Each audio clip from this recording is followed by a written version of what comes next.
Vince, man, what's up, man? How's things going? Good, man. Not too bad. I'm all healed up already, so just a little bit of superficial damage from the fight, but things are good, man. Just getting back in the swing of things. Yeah, I mean, it was a tough pill to swallow that you took a loss hmm in your last fight, but I wanted to get your honesty in how you would kind of rate your performance. Um, man, uh, how I rate the performance. That's a. Well, obviously, I didn't get the win, so it's hard to be like satisfied with the performance. Right. I think I showed some different levels in the game that I haven't really shown in the UFC prior. And try to make sure I get out there and show some grit too, because I'm always down for a tough scrap. And that's kind of what that one was. I was expecting Homeboy to sit there and fight me a little more.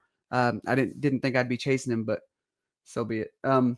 Overall, the fight went kind of how I expected. I just thought I was going to break him at one point, and then he toughed through. I think he had a good corner. I remember I had him in a choke in the second round, and I think I know how tight those chokes are, and I think his corner like calmed him down and talked him through that pretty well because he was right there on tapping on. I could feel it, and they talked him through it, and he willed himself through it. So kudos to him on that.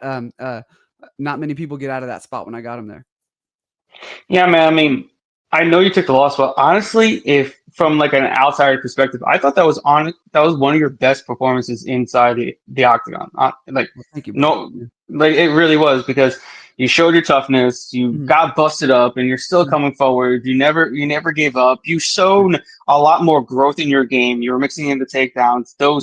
Those chokes, like you said, were absolutely they're spot on. And he even said that he was so close to tapping, like right after the Yeah. fight. He's like, "Yeah, I was about to tap." Yeah, bro. So That little bastard. He came backstage while I was getting fixed up and shook my hand and everything. And he goes, dude, I was that choke was so tight. He goes, I was just about to. I was so close to tapping. He goes, thank God I didn't. And I looked and was all fucking. Yeah, thank God for you. I was like, get the hell out of here, little bastard. yeah, I mean, like it kind of shows whether you get the nod on the scorecards or not, and obviously you want to, but it shows that you do belong there. It shows that you really put the work in, and you kind of showed off. Really, personally, I thought it should have gone your way. It was a very close fight. Obviously, I feel like he may have edged round one. You definitely got round two, and then round three. It was so close, but I thought it could have edged your way. But I don't know. I feel like you're just getting bad luck on these Oh, with these dude, judges. one of these days it's got to turn around. One of these days I'm gonna rob somebody or something. Fuck, it drives me nuts, dude. Like, yeah, I get that. The first round with that takedown at the end of it, I think that might have kind of sealed it for him. But what people don't see because it's hard to see there, like I've got a real sneaky choke that I throw in there, and I had that locked in. So like I kind of gave into the takedown because I was like, okay, cool, like yeah, you get the takedown, but you're dead. And then the time ran out, and I remember I heard DC because we were right by the broadcast booth. They were saying oh, Smith is safe here because of the way he passed to side control. I'm like, no, like so as soon as the round ended, I let go. I looked over at DC. I was like, he was not safe, and I went back to my corner. Yeah, I mean, with the Apex, you can pretty much hear everything. Like you Yeah. said, when he was, his listening to his corner quite well. I don't think he would have been able to do that in a bigger arena with a live crowd. Dude, I don't think so either. I really think maybe hearing his dad being the main corner that was talking to him like it really I think it leveled him out, like it calmed him down a little bit. So like good on them for that. But Right. yeah, I don't know. They were saying a few things like I think I checked a few kicks or something. They said kick him again. I was like, those ones were checked. Like, what do you mean, man? But yeah, and then that third round was um, just because how bloody I looked, I was like, okay, if he probably got that one. But I think I was still the one throwing the danger out there and trying to put it Yeah. on. A few more seconds on that choke too. I probably would have had that too, but too little, too late, I suppose. In that sense. And I was just talking to. I'm trying to get like past the whole like, oh, I should have won sort of mindset because like I don't want that to limit any growth because I still got to go out there and I still got to get better regardless. So but yeah, I think overall I think I probably won like 11 minutes of that fight, but he just had specific moments that kind of edged his way that that kind of stole some of that, because I think I heard him twice in the first round on the feet, and then he got that takedown and locked up that choke. He bloodied my nose up, so here and there, like it was a close, tough scrap. I was really hoping for like before the fight of the night at the end of it, because that would have maybe made things a little less salty for me, but damn, Cannonier and Rodriguez had to throw down. Yeah, I mean, it's unfortunate you had to go on the card where those two behemoths are, in the main event, going for 5 rounds, is absolutely just slugging it out. Yeah. But I mean, you really, like you said, you had big moments. He had big moments. It's not like you were absolutely dominated out there. It was an extremely close fight. A fight that honestly could have gone the other way. I mean, there's other like guys in the media, they scored it for yourself as well. So it's not like you can't really dwell on it too much. But like you said, you just kind of have to learn, forget, and kind of move past it. Yeah, that's the best thing. That's the most constructive thing I can do. Like crying about it isn't going to fix my bank account or my damn Tapology record. So whatever, dude. No, like I'm just hoping the fight was good enough that like I can still get another shot and get out there and scrap with somebody. I'm glad I'm already healed up, because in all likelihood I'll probably have to jump in something short notice just to like fight to keep the job. So it don't bug me though. Like I love fighting, and at the end of the day, dude, I did have a great time in there. Like I love to get in there and scrap. Unfortunately, my face doesn't agree with getting hit. Without all that blood, it probably would have been just fine. But goddamn, so be it. But like, at least you still have a job, right? I mean, you're going out there, you're putting your life on the line. You're really showing out. You're entertaining. But then you look at like your last opponent before this, Taylor Lapilus. He actually just got cut like yesterday. I just saw that. I screenshot it and sent it over to my man. I think you might have been the one that posted. You post that on Facebook? Yeah. Yeah, I think I saw it from you. And so I screenshot that and sent it to my manager. And I was like, okay, this got me kind of stressed out. Like, this don't look good for me if the guy that beat me is cut. And they said, yeah, that dude doesn't take risks or whatever. And exactly. Yeah, so that's the second time he was 3-1 in both stints in the UFC, and he got cut both times. Yeah, so it could be because he's not doing what you're doing. You know what I mean? He's not really putting on exciting, entertaining fights. And people, I guess, like some fighters may forget, like, yeah, it's the fight business, but it's also the entertainment business. If you're not putting entertaining fights, no one wants to watch you.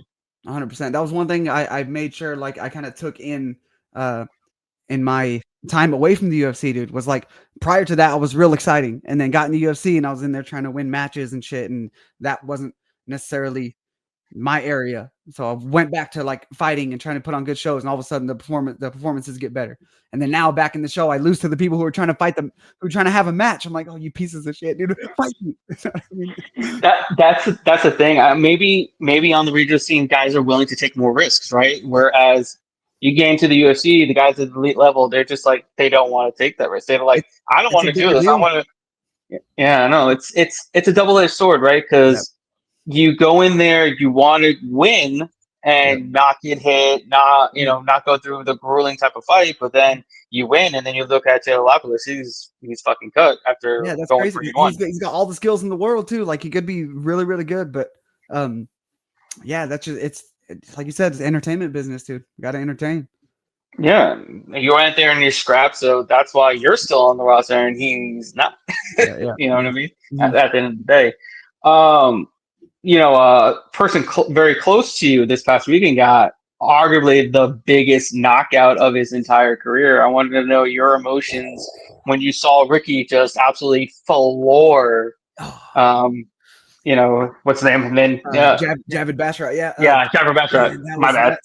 I couldn't be happier for Ricky. I think he got put in a point where he needed something kind of big like that, and went out there and showed out, and that's what it's all about, and shit like that. Like, I was so stoked for him. Like, I've trained with Javid too, and I know how hard that dude is to hit like clean. So the fact Ricky found the spot to hit him like that, that was a KO of the year so far for sure. Man, yeah, definitely, 100%. I mean, it reminded me of the Usman knockout of Jorge Masvidal. He just punched through his face. Yeah, just right through, and the counter hook failed miserably because the straight shot. It was beautiful, dude. That was such a good, clean shot. I'm excited. I'm stoked for Ricky, and I really resonated with some things that Ricky said afterwards, where like yeah, he was on a tough skid and stuff, but his confidence never dwindled. Like he still knew what he could do, and I feel like that as well. Like I hate more than anything, I hate losing, and 2-fight skid yet again. And but like I know what I can do. I train with the best guys in the world on like a regular basis. I know where my skills are. I'm good. It's gonna get put together, dude, and something big's gonna happen.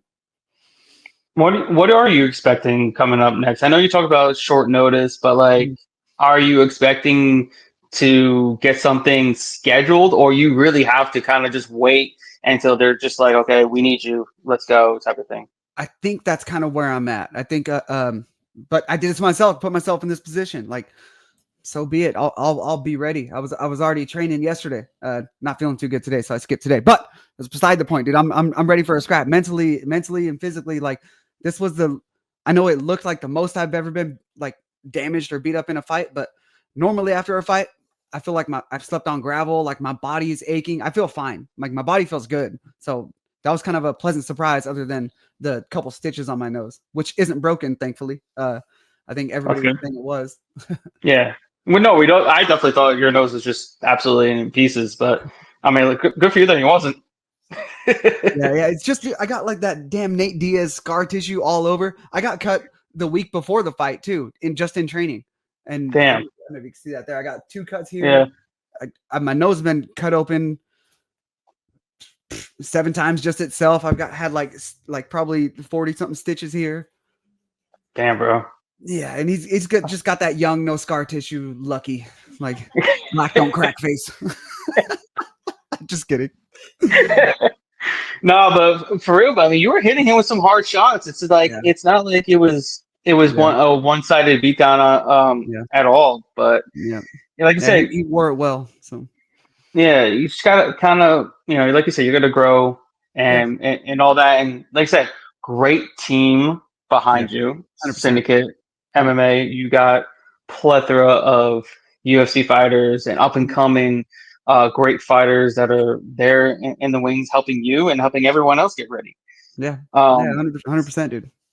Speaking of a great fighter, a champion that's in your gym, Merab Dvalishvili. I don't know if you heard some of the rumors that he potentially could be rematching Sean O'Malley at some point this year as his next title defense. I just want to know your take on that potential matchup.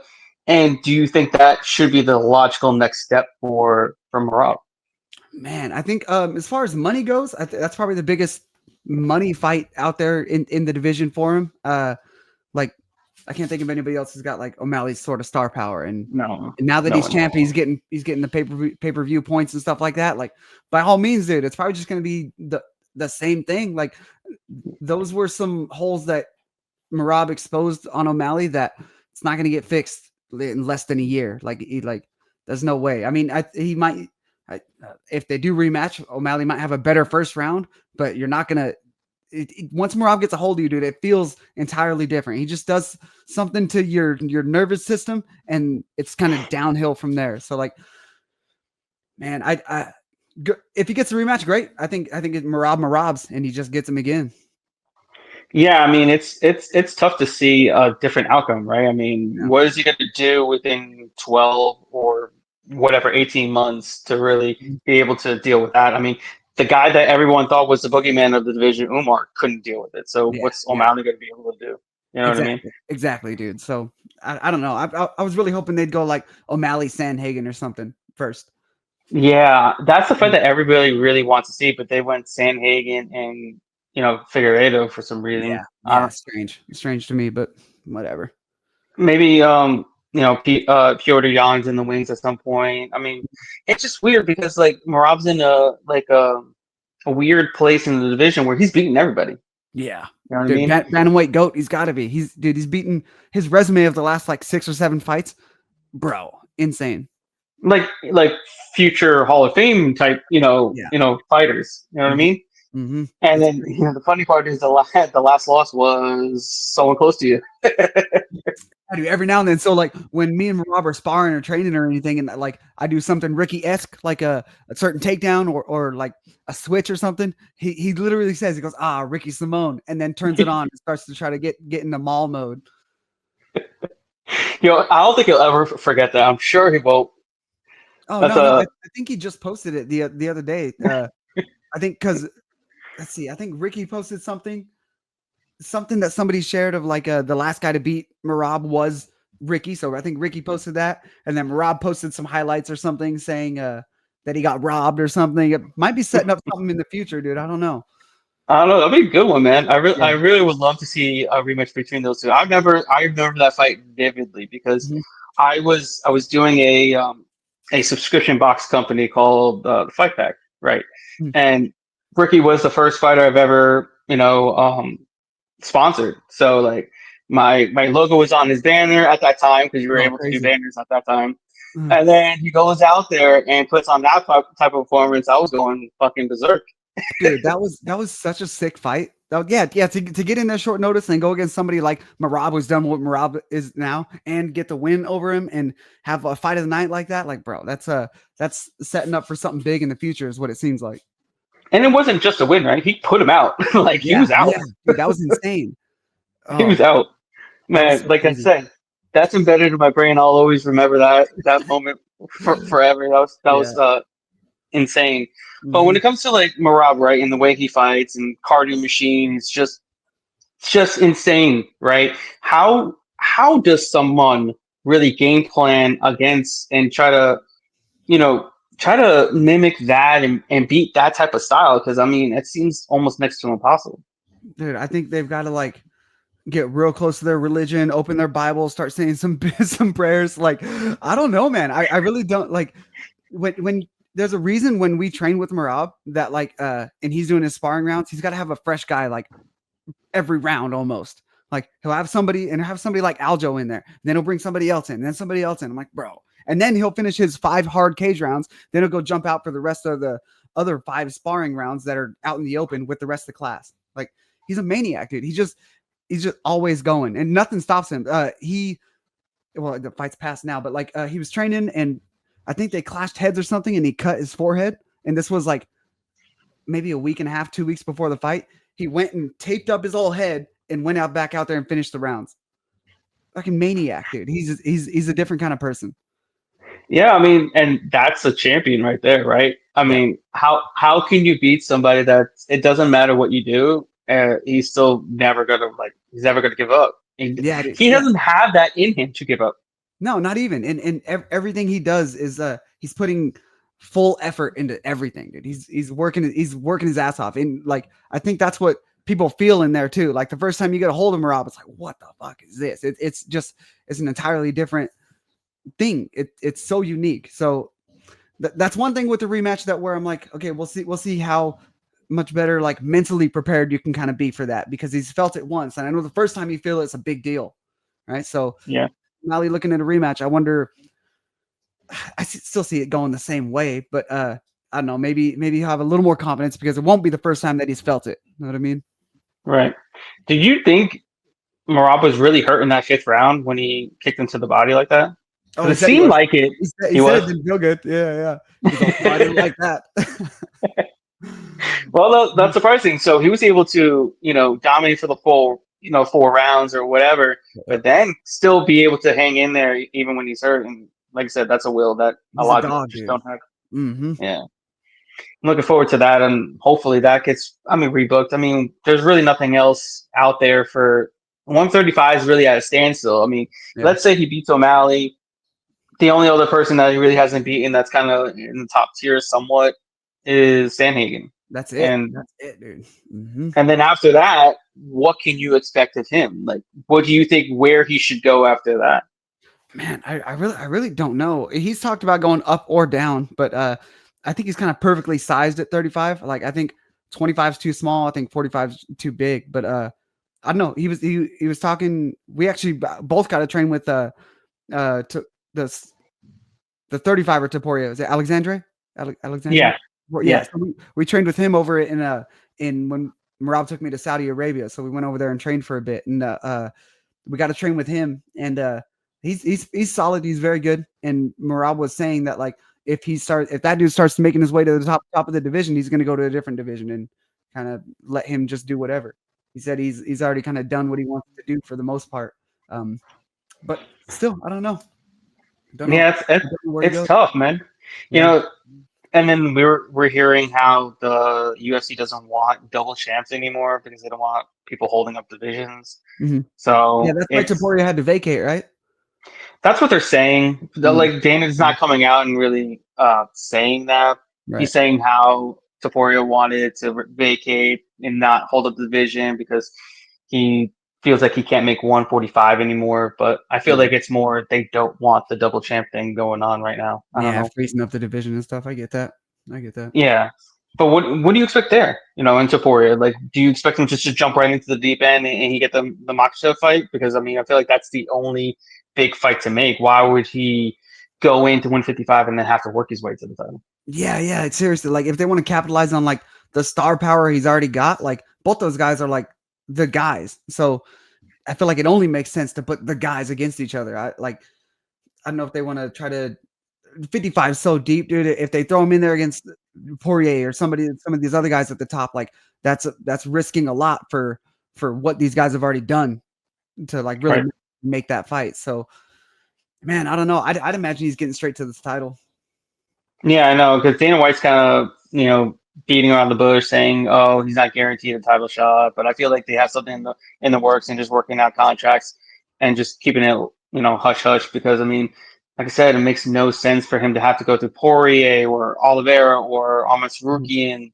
Just doesn't make sense. Yeah, the stars will align. They're both make a shit ton of money, like a shit ton. Oh, dude, can you imagine? Those guys are both superstars. Like that's the fight. That's the only fight to make, I think. Yeah, I'm hoping it's International Fight Week. That's what the rumblings were.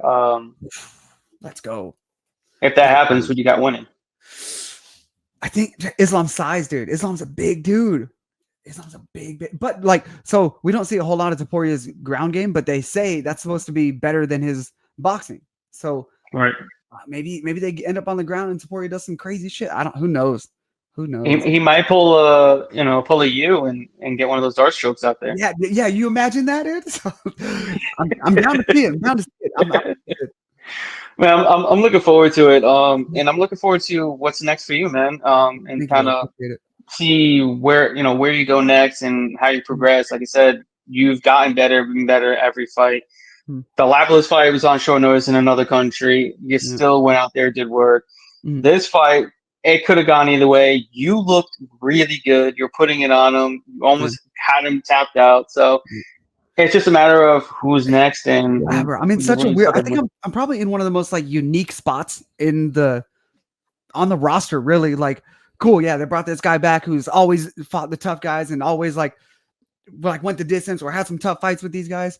I haven't got my decisions on him. So like, I'm like, fuck, what? I really don't know. Like, I was right after the fight. I was immediately like stressing out. I'm like, what are we gonna do with me? Like I still have all the confidence in the world that I can hang with the best guys out there. So, man, I don't know. I'm just going out there. I'm selling my soul to finish in this next dude and put it on these guys. So, whatever happens, whenever it happens, I'll be ready, and I am ready.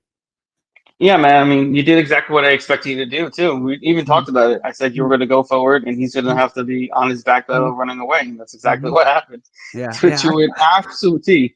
Dude, yeah, it's crazy. I was really expecting like him to exchange with me just a little bit more. Like he was real selective, and like I think that put a damper on what the fight could have been. Because if he was engaging more, then he'd have to be tougher in some other spots too. And we probably would have had a barn burner of a fight. But kudos to him. Like I said, he did some of the right things. I haven't walked into so many jabs ever in one of my fights. So yeah, good on him. I get the next time. I feel like he fought the way that he did because he didn't want to fight the way he did on Contender, where he was getting fucked up badly. Yeah. Mm-hmm. You know what I mean? I feel like he went back to his team. He's like, that would have been a problem. Yeah, exactly. If he would have been finished because he almost got finished by him, his last opponent. Yeah. So I feel like they just kind of went back to the strong board, Just take it easy. Yeah. Yeah. And you know And what they did? They went over there and trained with those damn Factory X guys again. I'm sick of Factory oh, X, dude. God damn it. well, I mean, like I said, you can't win them all, but you're gonna win next time, and I look forward to that. And like Appreciate I it. said, I appreciate you being here with me. Before I let you go, I want to know if you have a message for your fans and your family and everybody that supports you that are eagerly waiting you to return.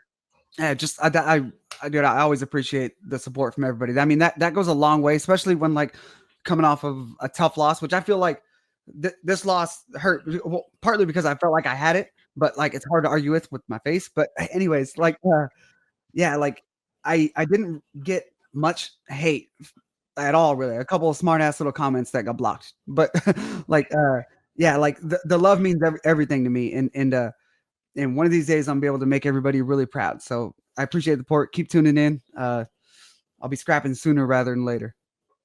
All right, man. Thank you so much for your time. Go get better, and we'll definitely speak soon. Cheers, bro. Thank you.